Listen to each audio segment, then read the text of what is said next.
Ha venido a felicitarte. Porque cumple 101. ¿No has comido chocolate con churros a la mañana? Claro, por tu cumpleaños.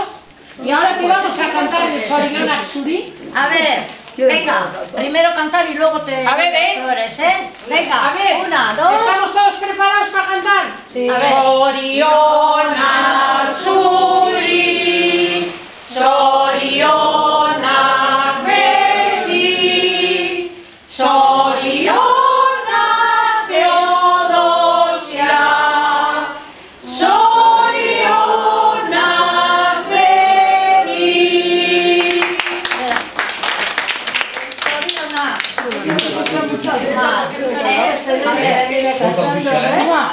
Porque es una chica excelente. Ah, mira, la Mari Acosta. Acosta es ese señor que está ahí. ¿Acosta? Sí, José Manuel Acosta. ¿Tu amigo? ¿Eh? Mira, ven aquí, Acosta. Esa cazadora tampoco siquiña, ¿eh? Mira, te voy a leer ahora, ¿eh?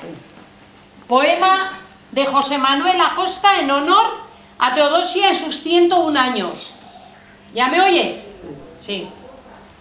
Es un deber que tengo y te vengo a felicitar, porque te aprecio, por eso te vengo a honrar.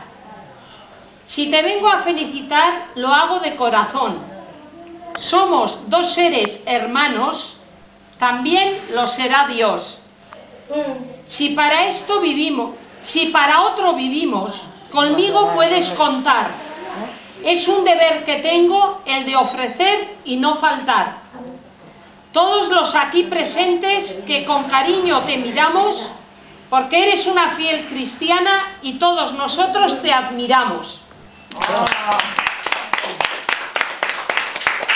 Y esta foto que te sacó él con los nietos te regala.